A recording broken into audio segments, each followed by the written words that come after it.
Shortly before 10 the next morning, I stood with one small valise in front of Hammond's drugstore on Old Market Square, waiting for the Innsmouth bus. As the hour for its arrival drew near, I noticed a general drift of the loungers to other places up the street, or to the ideal lunch across the square.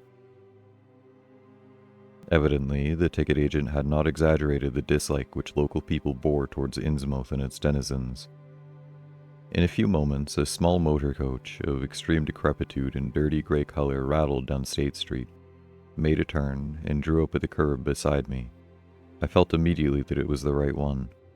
A guess which the half-illegible sign on the windshield, Arkham, Innsmouth, Newburyport, soon verified.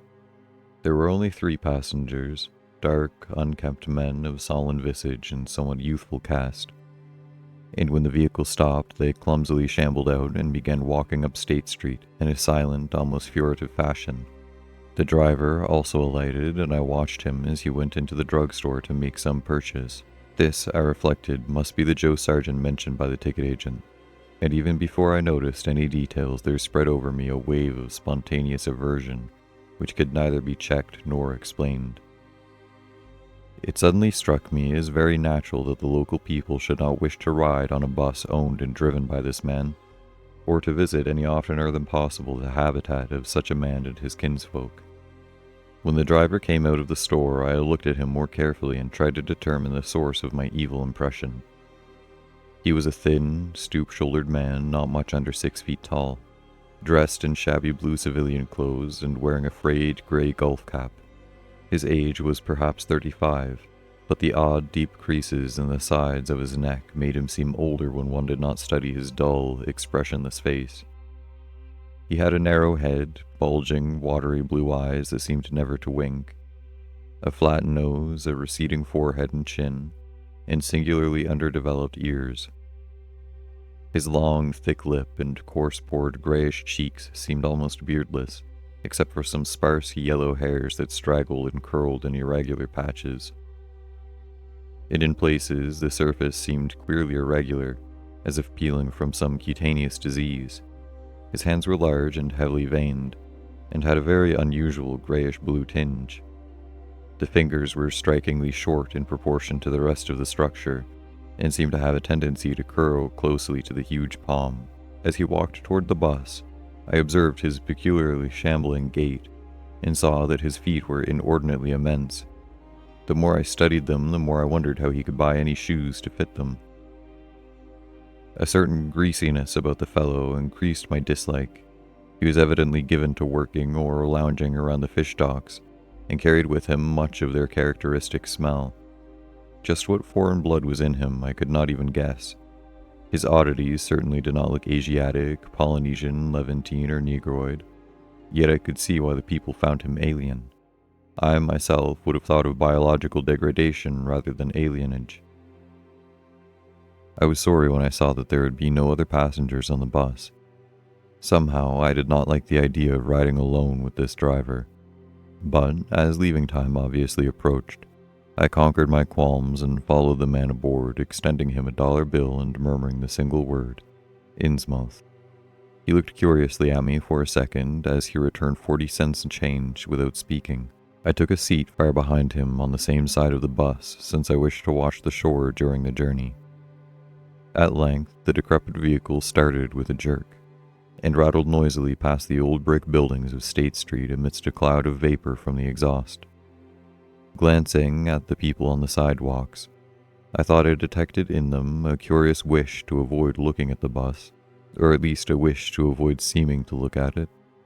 Then we turned to the left into High Street, where the going was smoother, flying by stately old mansions of the earlier Republic and still older colonial farmhouses, passing the Lower Green and Parker River and finally emerging into a long, monotonous stretch of open shore country.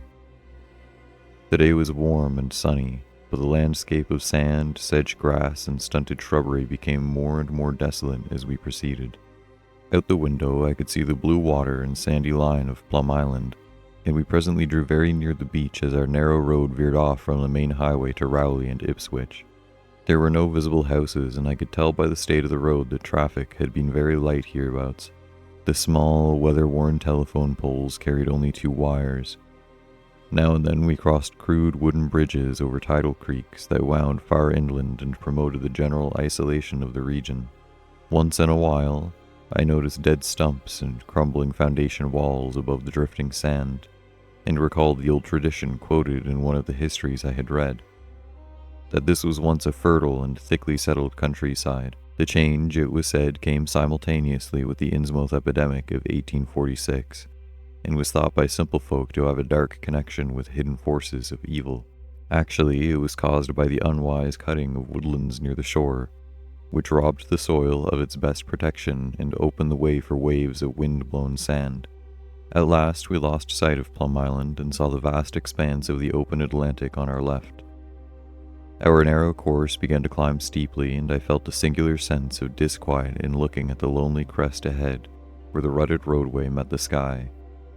It was as if the bus were about to keep on its ascent, leaving the sane earth altogether and merging with the unknown arcana of upper air and cryptical sky.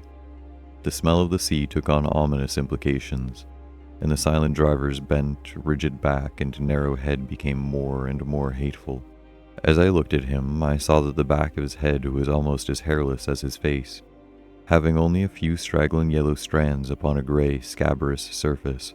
Then we reached the crest and beheld the outspread valley beyond, where the Manway joins the sea just north of the long line of cliffs that culminate at Kingsport Head and veer off towards Cape Ann.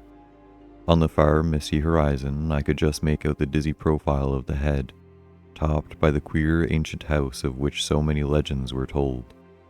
But for the moment, all my attention was captured by the nearer panorama just below me.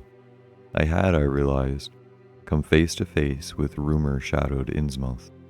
It was a town of wide extent and dense construction, yet one with a pretentious dearth of visible life. From the tangle of chimney pots, scarcely a wisp of smoke came, and the 3 tall steeples loomed stark and unpainted against the seaward horizon. One of them was crumbling down at the top, and in that and another were only black gaping holes where clock dials should have been. The vast huddle of sagging gambrel roofs and peaked gables conveyed with offensive clearness the idea of wormy decay. And as we approached along the now descending road, I could see that many roofs had wholly caved in. There were some large square Georgian houses too, with hipped roofs, cupolas, and railed widows' walks. These were mostly well back from the water, and 1 or 2 seemed to be in moderately sound condition. Stretching inland from among them, I saw the rusted, grass-grown line of the abandoned railway, with leaning telegraph poles now devoid of wires, and the half-obscured lines of the old carriage roads to Rowley and Ipswich. The decay was worst close to the waterfront, though in its very midst I could spy the white belfry of a fairly well-preserved brick structure which looked like a small factory. The harbour, long clogged with sand, was enclosed by an ancient stone breakwater, on which I could begin to discern the few minute forms of a few seated fishermen, and at whose end were what looked like the foundations of a bygone lighthouse. A sandy tongue had formed inside this barrier, and upon it I saw a few decrepit cabins, moored dories, and scattered lobster pots. The only deep water seemed to be where the river poured out past the belfried structure and turned southward to join the ocean at the breakwater's end. Here and there the ruins of wharves jutted out from the shore to end in indeterminate rottenness, those farthest south seeming the most decayed. And, far out to sea, despite the high tide, I glimpsed a long, black line scarcely rising above the water, yet carrying a suggestion of odd, latent malignancy. This, I knew, must be Devil Reef. As I looked, a subtle, curious sense of beckoning seemed superadded to the grim repulsion, and oddly enough, I found this overtone more disturbing than the primary impression. We met no one on the road, but presently began to pass deserted farms in varying stages of ruin. Then I noticed a few inhabited houses with rags stuffed in the broken windows and shells and dead fish lying about the littered yards. Once or twice I saw listless-looking people working in barren gardens or digging clams on the fishy-smelling beach below, and groups of dirty, simian-visaged children playing around weed-grown doorsteps. Somehow these people seemed more disquieting than the dismal buildings, for almost everyone had certain peculiarities of face and motions which I instinctively disliked without being able to define or comprehend them. For a second, I thought this typical physique suggested some picture I had seen, perhaps in a book under circumstances of particular horror or melancholy, but this pseudo-recollection passed very quickly. As the bus reached a lower level, I began to catch the steady note of a waterfall through the unnatural stillness. The leaning, unpainted houses grew thicker, lined both sides of the road, and displayed more urban tendencies than those we were leaving behind. The panorama ahead had contracted to a street scene, and in spots I could see where a cobblestone pavement and stretches of brick sidewalk had formerly existed. All the houses were apparently deserted, and there were occasional gaps where tumble-down chimneys and cellar walls told of buildings that had collapsed. Pervading everything was the most nauseous, fishy odor imaginable. Soon cross streets and junctions began to appear, those on the left leading to shoreward realms of unpaved squalor and decay, while those on the right showed vistas of departed grandeur. So far I had seen no people in the town, but there now came signs of sparse habitation. Curtained windows here or there, and an occasional battered motor car at the curb. Pavement and sidewalks were increasingly well defined, and though most of the houses were quite old, wood and brick structures of early 19th century, they were obviously kept fit for habitation. As an amateur antiquarian, I almost lost my olfactory disgust and my feeling of menace and repulsion amidst this rich, unaltered survival from the past. But I was not to reach my destination without one very strong impression of poignantly disagreeable quality. The bus had come to a sort of open concourse or radial point with churches on two sides and the bedraggled remains of a circular green in the center, and I was looking at the large pillared hall on the right-hand junction ahead. The structure's once white paint was now gray and peeling, and the black and gold sign on the pediment was so faded that I could only with difficulty make out the words Esoteric Order of Dagon. This, then, must be the former Masonic hall now given over to the degraded cult. As I strained to decipher this inscription, my notice was distracted by the raucous tones of a cracked bell across the street, and I quickly turned to look out the window of my side of the coach. The sound came from a squat-towered stone church of manifestly later date than most of the houses, built in a clumsy Gothic fashion and having a disproportionately high basement with shuttered windows. Though the hands of its clock were missing on the side I glimpsed, I knew that those hoarse strokes were telling of the hour of 11.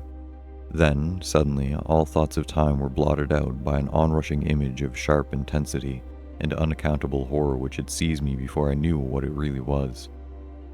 The door of the church basement was open, revealing a rectangle of blackness inside, and as I looked, a certain object crossed or seemed to cross that dark rectangle, burning into my brain a momentary conception of nightmare which was all the more maddening because analysis could not show a single nightmarish quality in it.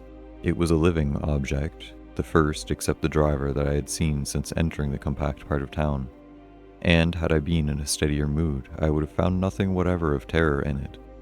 Clearly, as I realized a moment later, it was the pastor, clad in some peculiar vestments doubtless introduced since the Order of Dagon had modified the ritual of local churches. The thing which had probably caught my first subconscious glance and supplied the touch of bizarre horror was the tall tiara he wore, an almost exact duplicate of the one Miss Tilton had shown me the previous evening. This, acting on my imagination, had supplied namelessly sinister qualities to the indeterminate face in the robed, shambling form beneath it. There was not, I soon decided, any reason why I should have felt that shuddering touch of evil pseudo-memory. Was it not natural that a local mystery cult should adopt among its regimentals a unique type of headdress, made familiar to the community in some strange way, perhaps as a treasure trove? A very thin sprinkling of repellent-looking youngish people now became visible on the sidewalks, lone individuals and silent knots of 2 or 3. The lower floors of crumbling houses sometimes harbored small shops with dingy signs, and I noticed a parked truck or two as we rattled along. The sound of waterfalls became more and more distinct, and presently I saw a fairly deep river gorge ahead, spanned by a wide, iron-railed highway bridge, beyond which a large square opened out. As we clanked over the bridge, I looked out on both sides and observed some factory buildings on the edge of the grassy bluff or partway down. The water far below was very abundant, and I could see two vigorous sets of falls upstream on my right and at least one downstream on my left. From this point, the noise was quite deafening. Then we rolled into the large semicircular square across the river, and drew up on the right side of the front of a tall, cupola-crowned building with remnants of yellow paint, with a half-effaced sign proclaiming it to be the Gilman House. I was glad to get out of that bus, and at once proceeded to check my valise in the shabby hotel lobby. There was only one person in sight, an elderly man without what I had come to call the Innsmouth look, and I decided not to ask him any of the questions which bothered me, remembering that odd things had been noticed in this hotel. Instead, I strolled out onto the square, from which the bus had already gone, and studied the scene minutely and appraisingly. One side of the cobblestoned open space was the straight line of the river. The other was a semicircle of slant-roofed brick buildings of about the 1800 period, from which several streets radiated away to the southeast, south, and southwest. Lamps were depressingly few and small, and low-powered incandescents, and I was glad that my plans called for a departure before dark, even though I knew the moon would be bright. The buildings were all in fair condition and included perhaps a dozen shops in current operation, of which one was a grocery of the First National chain, others a dismal restaurant, a drugstore, and a wholesale fish dealer's office, and still another at the eastern extremity of the square near the river, an office of the town's only industry, the Marsh Refining Company. There were perhaps 10 people visible, and 4 or 5 automobiles and motor trucks stood scattered about. I did not need to be told that this was the civic center of Innsmouth. Eastward I could catch blue glimpses of the harbor, against which rose the decaying remains of 3 once beautiful Georgian steeples, and towards the shore on the opposite bank of the river, I saw the white belfry surmounting what I took to be the Marsh Refinery. For some reason or other, I chose to make my first inquiries in the chain grocery, whose personnel was not likely to be native to Innsmouth. I found a solitary boy of about 17 in charge, and was pleased to note the brightness and affability which promised cheerful information. He seemed exceptionally eager to talk, and I soon gathered that he did not quite like the place, its fishy smell or its furtive people. A word with any outsider was a relief to him. He hailed from Arkham, boarded with a family who came from Ipswich, and went back home whenever he got a moment off. His family did not like for him to work in Innsmouth, but the chain had transferred him here and he did not wish to give up his job. There was, he said, no public library or chamber of commerce in Innsmouth, but I could probably find my way about. The street I had come down was Federal. West of that were the line of old residence streets, Broad, Washington, Lafayette, and Adams, and east of it were the shoreward slums. It was in these slums, along Main Street, that I would find the old Georgian churches, but they were all long abandoned. It would be well not to make oneself too conspicuous in such neighborhoods, especially north of the river, since the people were sullen and hostile. Some strangers had even disappeared. Certain spots were almost forbidden territory, as he had learned at considerable cost. One must not, for example, linger much around the Marsh Refinery or around any of the still used churches, or around the pillared order of Dagon Hall at Newchurch Green. Those churches were very odd, all violently disavowed by their respective denominations elsewhere, and apparently using the queerest kind of ceremonials and clerical vestments. Their creeds were heterodox and mysterious, involving hints of certain marvelous transformations leading to bodily immortality, of a sort, on this earth. The youth's own pastor, Dr. Wallace of Asbury Main Church in Arkham, had gravely urged him not to join any church in Innsmouth. As for the Innsmouth people, the youth hardly knew what to make of them. They were as furtive and seldom seen as animals that lived in burrows, and one could hardly imagine how they passed the time apart from their desultory fishing. Perhaps, judging from the quantities of bootleg liquor they consumed, they lay for most of the daylight hours in an alcoholic stupor. They seemed sullenly banded together in some sort of fellowship and understanding, despising the world as if they had access to other and preferable spheres of entity. Their appearance, especially those staring, unwinking eyes which one never saw shut, was certainly shocking enough, and their voices were disgusting.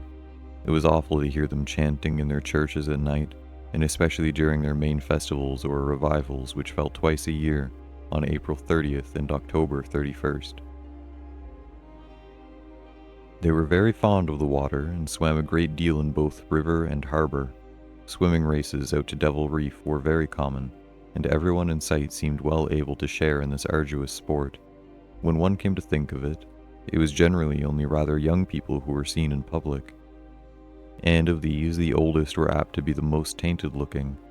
When exceptions did occur, they were mostly persons with no trace of aberrancy, like the old clerk at the hotel. One wondered what became of the bulk of the older folk, and whether the Innsmouth look were not a strange and insidious disease phenomenon which increased its hold as years advanced. Only a very rare affliction, of course, could bring about such vast and radical anatomical changes in a single individual after maturity. Changes involving osseous factors as basic as the shape of the skull.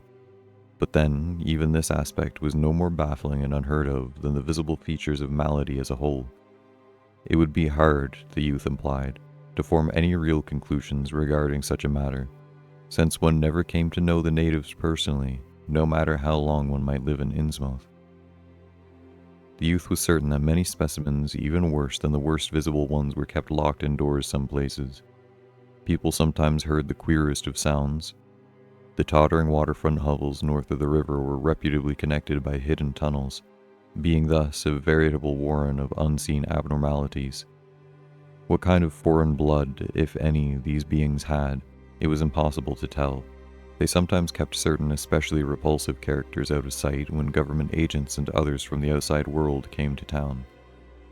It would be of no use, my informant said, to ask the natives anything about the place. The only one who would talk was a very aged but normal-looking man who lived at the poorhouse in the north rim of town, and spent his time walking about or lounging around the fire station. This hoary character, Zadok Allen, was 96 years old, and somewhat touched in the head, besides being the town drunkard.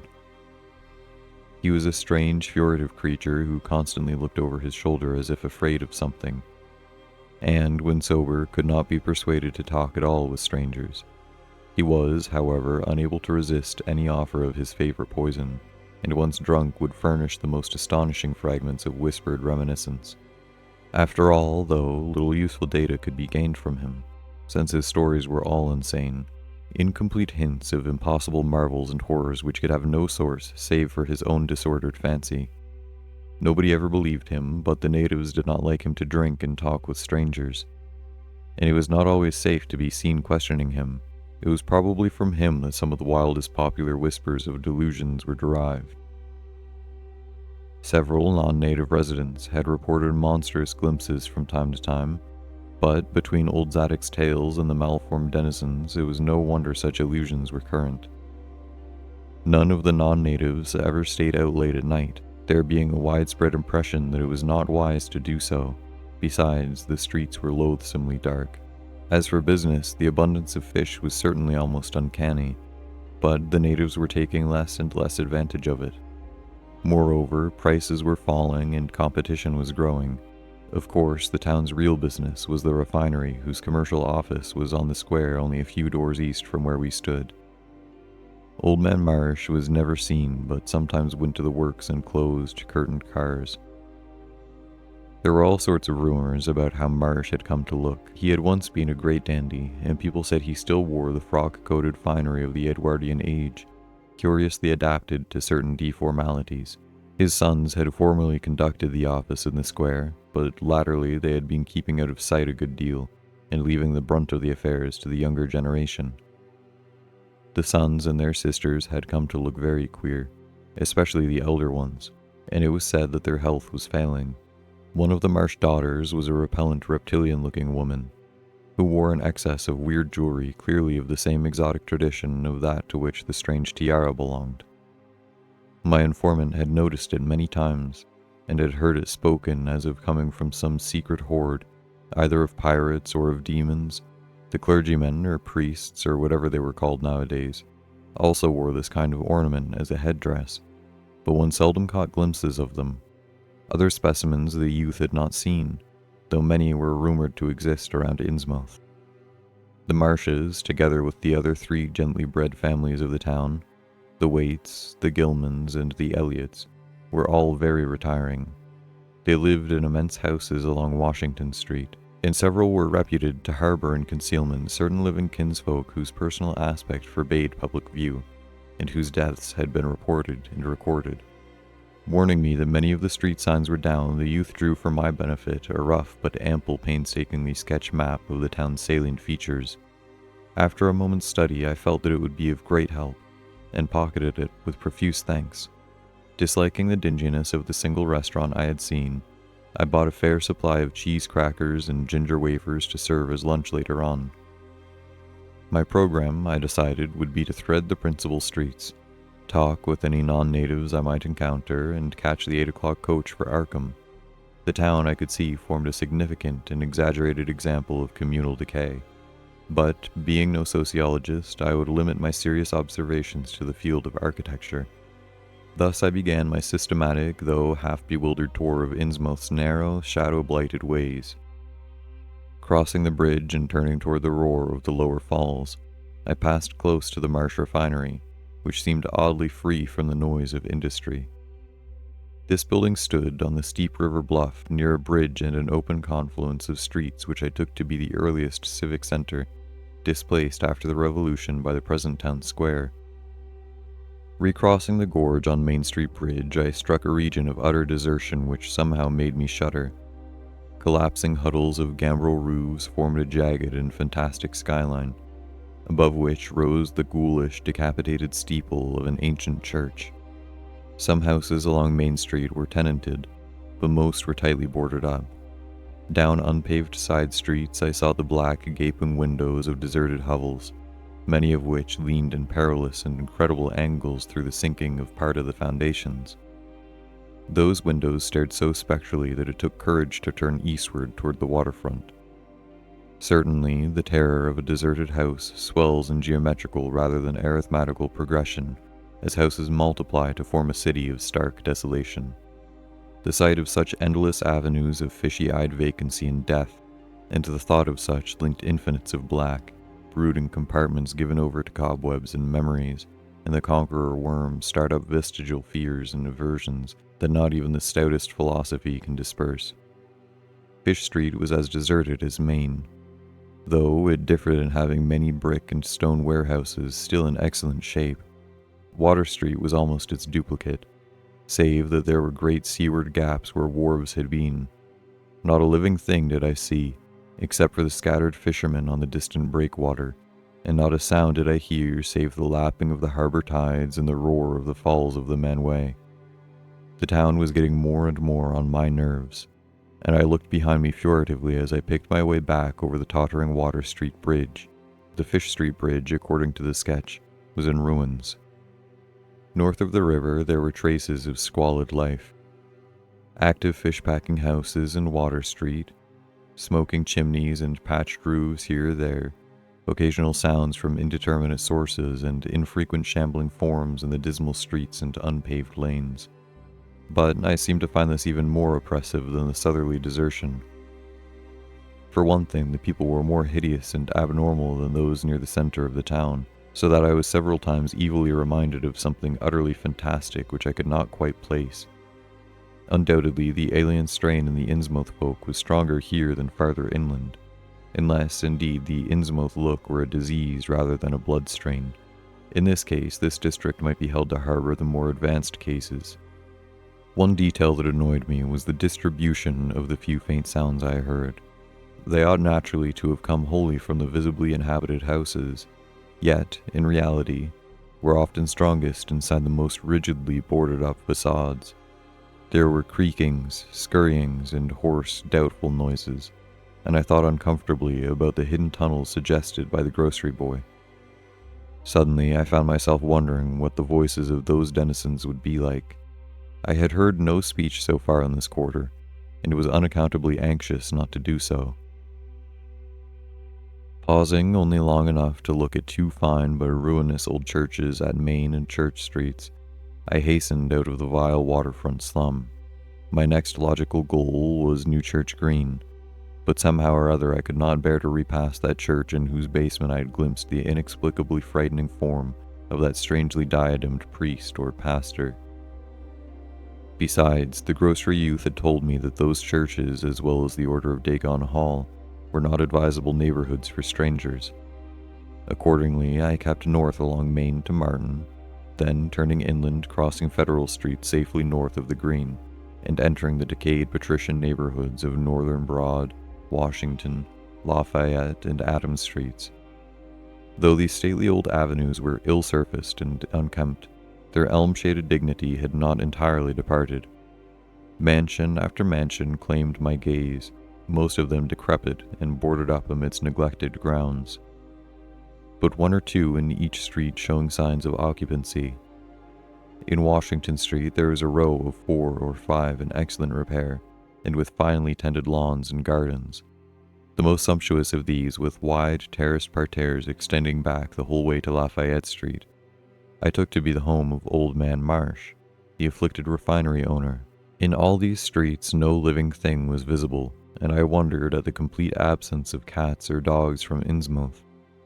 Another thing which puzzled and disturbed me, even in some of the best preserved mansions, was the tightly shuttered condition of many third-story and attic windows. Furtiveness and secretiveness seemed universal in this hushed city of alienage and death, and I could not escape the sensation of being watched from ambush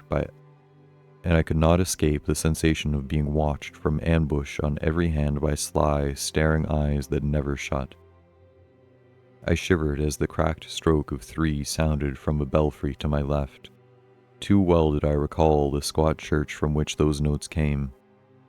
Following Washington Street towards the river, I now faced a new zone of former industry and commerce, noting the ruins of a factory ahead, and seeing others with the traces of an old railway station and covered railway bridge beyond, up by the gorge on my right.